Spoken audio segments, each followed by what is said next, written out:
ang aking mga paa? Sumagot si Jesus, hindi mo nauunawaan ngayon ang ginagawa ko, ngunit mauunawaan mo rin pagkatapos. Muling nagsalita si Pedro, hindi ko papahugasan sa inyo ang aking mga paa. Ngunit sinabi ni Jesus, malibang hugasan kita, wala kang bahagi sa akin. Dahil dito'y sinabi ni Simon Pedro, kung gayon hindi lamang ang mga paa ko, kundi pati na rin ang aking mga kamay at noo. At sabi ng Panginoon, ang nakapaligo na ay hindi na kailangang hugasan pa maliban sa kanyang mga paa, sapagkat malinis na ang buo niyang katawan at kayo'y malinis na, subalit hindi lahat. Dahil kilala ni Jesus kung sino ang magkakanulo sa kanya, sinabi niya malinis na sila, subalit hindi lahat. Yan salamat po sa salita ng Panginoon. Ang bigyang pansin po natin dito ay yung paghuhugas ng Panginoon ng paa sa kanya pong mga disipulo. Kasi po, hinugasan ng Panginoon yung paa ng mga disipulo niya. At ang dahilan nun, ang sabi doon, nilinisan ng Panginoon yung kanilang mga paa upang magkaroon sila ng bahagi sa Panginoon. Kasi si Pedro tututol pa sana siya eh. Si Simon Pedro, sabi niya, ayaw niyang magpahugas ng paa sa Panginoon, pero sabi ng Diyos, kung hindi siya magpapahugas, hindi siya magkakaroon ng bahagi sa Panginoon. Hindi sila magkakaroon, sabi doon, ng ugnayan. Kaya sabi ni Pedro, Panginoon, kung ganun din daw lang naman pala, hindi lang pa yung pahuhugasan niya, pati yung ulo at yung kamay niya. At alam niyo po, nung panahong yon, nung ang Panginoon ay inuhugasan niya yung paa ng kanyang mga disipulo, nakatingin sa kanya yung mga tao at ang sabi nila, bakit daw ganun yung sinasabing hari? Diba ang hari ay pinaglilingkuran, pinagsisipihan, pero ang Panginoong Jesus, siya pa yung naghuhugas ng paa ng mga disipulo. At alam niyo po yung dahilan, yun ay pagpapakita ng kapakumbabaan. Ang Panginoon ay nagbaba ng kanyang sarili. O diba hari siya? Diyos ng mga Diyos, hari ng mga hari. Hinuhugasan yung paa ng kanyang mga disipulo, ng kanyang mga alagad. Kung atin pong bibigyang pansin, gaano kalaki yung ibinaba ng Panginoon para maipakita yung pagpapakumbaba niya. Diba po, ang kagaya ng pagtubos ng Panginoon sa atin, ang Panginoon, hari siya, Diyos siya, pero hinubad niya yung pagka-Diyos at nagkatawang tao siya para sa atin. Ibinaba niya yung kanyang sarili para sa ikatutubos at ikalilinis po natin tayo na mga makasalanan. Ganun din po yung paghuhugas ng paa doon sa planggana, di ba? Anong ginagawa? Di ba nililinisan? Ganun din yung ginawa ng Panginoon. Ibinaba niya yung sarili niya para linisan tayo upang sa ganun magkaroon tayo ng kaugnayan at bahagi sa Panginoon. Kaya salamat po sa Diyos dahil ganun kabuti ang Panginoon. Dahil ganun tayo kamahal at ganun tayo iniibig ng Diyos para tayo ay magkaroon ng bahagi sa Kanya, sa Kanyang kaharian, sa Kanyang tahanan, at magkaroon tayo ng kaugnayan sa Kanya. Ibinaba ng Diyos ang Kanyang sarili para sa bawat isa sa atin upang tayo ay malinis at matubos. Kaya nga po tayo din, sabi nga dun sa huli, ganoon din naman ang gawin niyo sa mga kapatid niyo, sa pagpapagaya. Kaya sa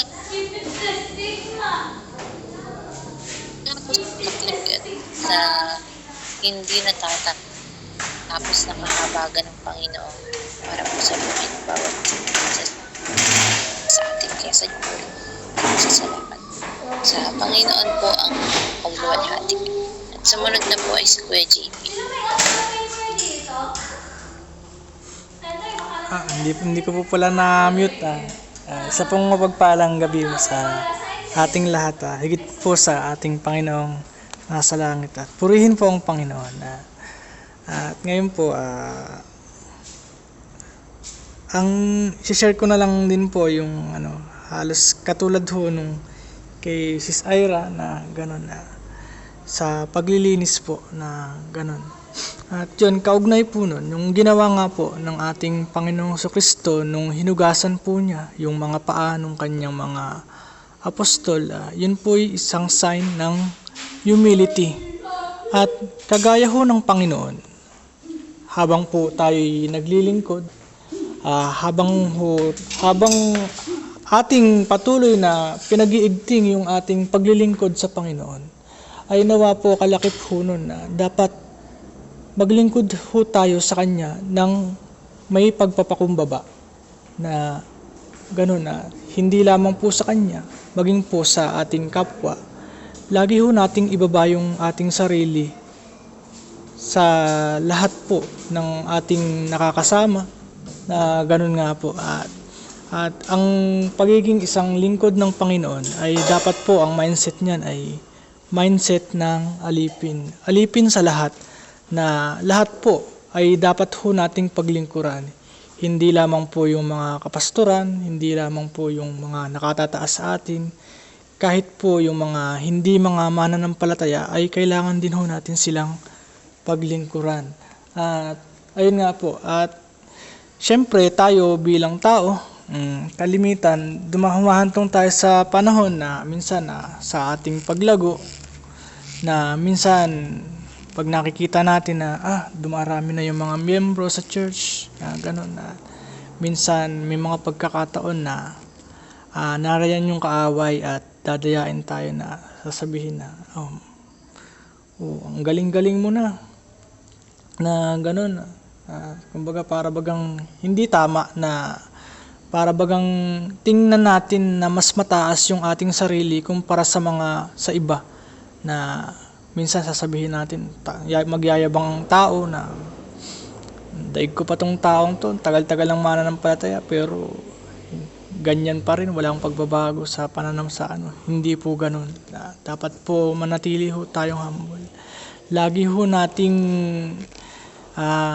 i-rebuke ang mga kasinungalingang sinasabi sa atin ng kaaway. Kasi po yung pride, yan po yung pinakang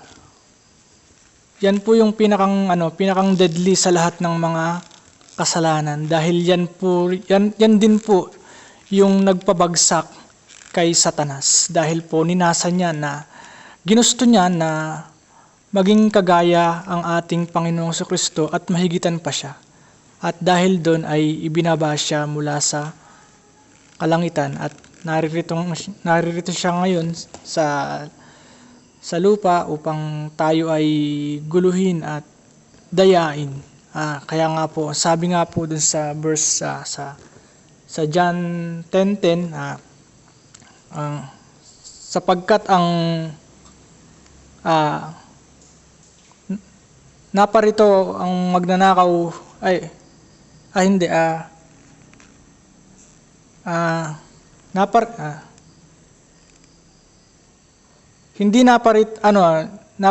naparito lamang ang kaaway naparito lang ang magnanakaw upang magnakaw, manira at pumuksa. Tapos ngunit ako, ang Panginoong Hesus po ang nagsasalita dito. Ako ay naparito para bigyan kayo ng buhay at kasaganaan nito, na ganun nga po. At hindi po ibig sabihin na hindi po nalilimitahan yung kasaganaan sa mga kasaganaan na nakikita natin dito sa sanlibutan, bagkus ang kasaganaan nung sinasabi ng ating Panginoon dito ay yung patungkol sa yung mga kasaganaan sa mga pagpapalang espiritual, kagaya nga ho nung kapayapaan sa ating isipan, kakontentuhan sa buhay, dahil once na tayo po ay nakakilala sa Panginoon, talagang sa Kanya lang po natin mararanasan yung kasapatan na sapat na ang ating Panginoon at higit pa.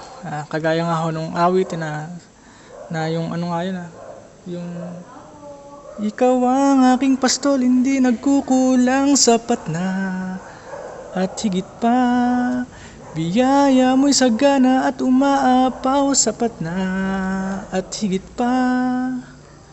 At ayun nga po, dahil siya po talaga yung ating kasapatan.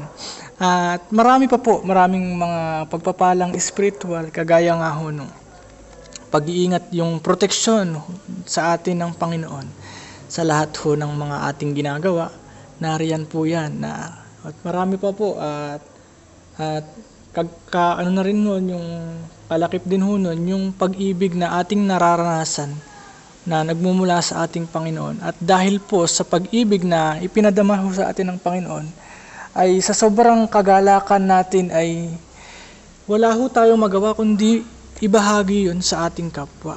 At kagaya nga ho, di ba, nung ating Panginoon, nung una, bago pa ho likhain ng lahat, ang naroon lamang ay ang ating Diyos Ama, ang ating Panginoong Jesucristo at ang Espiritu. At sa sobrang kagalakan nila ay gusto po nilang i-share yung kagalakan nila. Kaya po linikha nila ang sangkatauhan. Kaya ngunit dahil nga po sa pagkakasala ay nahiwalay ang tao. At ayun po, kaya napakahalaga po talaga na lagi ho tayong magpakababa, na talagang kadalasan yan po ang sa aking pong naririnig sa mga payo sa mga kapastora, na yan po ang number 1 na sakit ng mga lumalago halimbawa sa isang church, halimbawa sa Bible school. Nagiging pagka marami na silang nalalaman ay nagiging self-righteous. At ayun nga po, kaya po kailangan lagi ho nating ingatan ang ating sarili, at wag ho tayong magkukulang sa Panginoon, dahil makalingat lang ho tayo ng kaunti ay nariyan ho lagi ang kaaway na nagmamatiyag sa atin. At yun po, purihin po ang Panginoon. At ngayon po, gusto ko rin hong magpatotoo sa katagumpayan ng kanina sa Sunday service, at napakaganda ho ng mensahe ng Panginoon na patungkol nga ho sa Elevate. At ang tema ho, ang title po nung kanina sa Sunday service ay yung 3S to elevate our faith. At yun nga po, ang unang S ay yung seeking the Lord. At yung pangalawa ay soaking into the Lord's presence. At yung pangatlo naman ay yung serving the Lord. At sa bottom line po nun, hindi ho natin magagawang mapaglingkuran ang Panginoon kung hindi ho natin magagawa yung unang dalawang S, yung kung hindi natin hahanapin ang ating Panginoon, at kung hindi tayo magbababad sa presensya ng Panginoon. At ako rin po ay nagpapasalamat, at tayo po ay pinagtagumpay ng Panginoon sa mga Bible study sa Mabitak, kay Brother Nimrod, at dun po sa mga taga Pulaw-Pulaw. At nagpapasalamat din po tayo sa katagumpayan ng first anniversary ng Mountain High Faith Church, Sitio Mahabang Sapa. At purihin po ang Panginoon, dahil ang dami pong napagpala ngayong gabi, at damang-dama ho talaga yung presensya ng Panginoon kanina. At nakakatuwa po, at nakapag-special number din ho yung mga kabataan ng Mahabang Sapa, at sila po'y sumayaw para po sa Panginoon, at lahat po naman ay nakakain at nangabusog at nakauwi ng ligtas sa kani-kanilang tahanan. At ayun po, at purihin po ang Panginoon. Salamat po. Amen. Salamat po sa Panginoon. sa kabutihan po ng Diyos, sa katagumpayan ng bawat gawain po ng Panginoon. At purihin po ang Diyos sa buhay po ni Kuya JP. Ngayon po ay sino pa po ang nais na magbalik ng papuri at pasasalamat sa Panginoon?